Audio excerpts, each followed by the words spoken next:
This is not the end. This is not the beginning of the end. The more people say it's contained or it's over, the more you know it's not.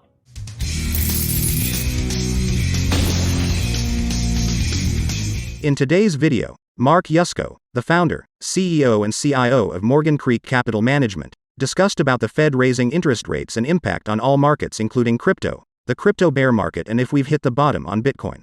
This is not the end. This is not the beginning of the end. It may perhaps be the end of the beginning, back to Churchill again.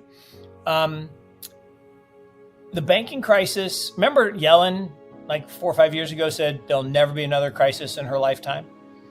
And then someone joked and they said, well, she's almost, expired anyway. Like, well, okay, that's not very nice, but okay.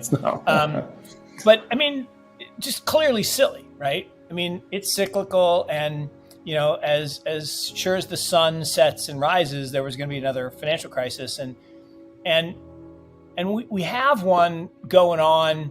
The more people say it's contained or it's over, the more you know it's not, right? So, first you had Yellen say it wasn't going to happen, and then it happened. Then you had Powell say, well, it's totally contained, and then 2 more banks failed. And then you had the president say, definitely perfectly healthy, everything's good.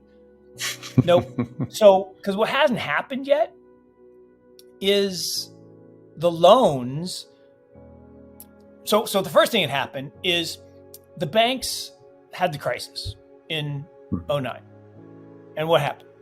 Fed lowered interest rates to 0 and said, all right, we'll re-liquefy the banking system by lending you money, okay? And you take that money, so we'll lend you money for 0. You take that money and you buy bonds, okay? Government bonds. Okay, now why would they do that? Well, because it was a free arbitrage, right? If you borrow at 0 and you get paid 3, you can lever that up 10, 11, 12 times and you make a lot of money. And, for the last 15 years, that was a great strategy. Well, okay, so then what happened? As banks became more liquid, a whole bunch of banks like Silicon Valley Bank, Signature Bank, Silvergate, suddenly started to take share away from the big dogs, aka JP Morgan. And there's a famous story, and again, history always rhymes. So in the 1900s, there was a law passed that allowed trust companies to happen. And it may have even been the 1890s, but the Trust Act was created. And in the early 1900s, this thing called Knickerbocker Trust started to really surge in New York. And there's a famous quote that JP Morgan himself said, I like a little competition. And he spread a rumor that Knickerbocker Trust was bust. And if you go to Wikipedia and you look at the picture of bank run, you'll see the picture of the Knickerbocker Trust and the people with their umbrellas and their top hats and running to the bank. That's a bank run. And Knickerbocker Trust went bust, and JP Morgan had to personally guarantee the banking system along with John D. Rockefeller. And then he magically got to buy, because of the 1907 Trust Act, these assets for pennies on the dollar, and so much for the competition. So again, what's happening now? Well, a bunch of these small banks that serve entrepreneurs and crypto suddenly get big, right? 2nd, 3rd largest banks or 4th, 5th largest banks in the country. And so JP Morgan gets pissed off because now they're real competition. So what happens? Now, again, it wasn't JP Morgan this time, but somebody or somebodies spread a rumor that these banks were in trouble. And unlike the old days where they had to physically be a run, like I had to get out of the office, go in my car, go to the bank, stand in line. Now you just push a button. $42 billion vanishes from Silicon Valley Bank on a Friday, and they're bust. And on Sunday, they get taken over. Okay. Then it happens with Signature Bank. Then it happens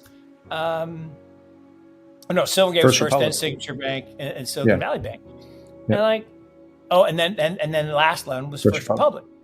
And like, okay, well, wait a second. Well, who bought First Republic? Oh, JP Morgan. In fact, I talked about this a week ago Friday on a podcast on the Friday, saying, you know what's going to happen this weekend? JP Morgan is going to take over First Republic, and sure as shit, guess what happened? And and it's the way it always is. Remember Washington Mutual, right? That was the largest banking collapse in history. They got taken over by JP Morgan. When Bear Stearns went under, JP Morgan. So why is that happening? Well, it's a consolidation of assets at the top. Why is that important? What are the implications for crypto? All right. So crypto is opt-out, right? It's an opt-out mechanism. It allows you to opt out with a portion of your wealth from the fiat fiasco. What is the fiat fiasco? Well, following the Knickerbocker Trust debacle in 1907, John D. Rockefeller and JP Morgan concocted a scheme with with John D. Rockefeller's father-in-law, Amory Aldrich, to launch the Federal Reserve. But what was the Federal Reserve? Okay, the Federal Reserve was a plan to create a federal, not government, but a private corporation. This is the funny thing. The Federal Reserve is neither federal nor has any reserves, right? It's not a government entity. It's not owned by the government, and it has no reserves. It's not a bank. It is literally a private corporation modeled after what? Modeled after the Bank of England, which is modeled after what? Modeled after the Netherlands National Bank, which was created by the Rothschilds in 1607. For what? To create money out of thin air, to finance wars. So we have this weird dynamic that the Fed exists to steal the wealth of the masses through this thing called inflation. Inflation is not good for us. So what happened? So all of the graft and corruption of the savings and loan crisis and the first banking crisis in the 90s and the second banking crisis, global financial crisis in 2009. So January 3rd, 2009, Bitcoin is born. Now, why was it born on that day? And why is the first image on the Bitcoin blockchain in the Genesis block a photograph of, or JPEG, of the Financial Times, Chancellor on the brink of second bailout for banks? Well, that is, again, a commentary, social commentary on why Bitcoin needed to be created. It needed to give us a way to take our fiat, convert it into something that is no longer inflationary, can't be devalued because there's a finite supply, it's scarce. And that deflationary asset allows us to protect ourselves against this fiat fiasco, which means we can create fiat out of thin air. So fast forward to today, what are the implications? Well, the banks reliquefied themselves. Then these other competitors rose up and they were threatening the guys at the top again. So what do? They foment fear and create a reverse bank run. So all the money flows back up to the top banks. Why? Central bank digital currencies. Well, what's a central bank digital currency? Central bank digital currency is not Bitcoin. It's not Ethereum. A central bank digital currency is a closed, centralized ledger that is a surveillance tool and a control tool. So it's all the worst things about fiat money. Inflation oriented, can be devalued by decree, plus programmability and control. I mean, it's a living nightmare and surveillance. And so there's this crazy video by Augustin Carstens. I used to call him Jabba the Hutt, and I realized that wasn't very polite. So he actually looks like Kingpin from the Spider-Verse movie, multiverse movie. I mean, he literally looks like Kingpin. I mean, the guy's 500 pounds if he's an ounce. I mean, he's a very large man. And he does this video. He's the head of one of the guys at the BIS. I don't know if he's the head of it. And he says, well, of course, we should control how you use your money. Of course, we should be able to put an expiration date. Imagine that. You get paid for working your ass off, and the money, if you don't spend it by Friday, it goes away. Are you kidding me? I can't save my money. I have to spend it. Well, why would they want to encourage that? Because consumption is what drives economic growth. It's what drives the money to the top of the pyramid. So, here's the thing. Bitcoin has held up, as you said, really well, right? We got the second and third largest bank collapses in history, and Bitcoin's up. Now, if you would have told me 6 months ago that two of the largest banks in America are going to fail, what's going to happen to Bitcoin?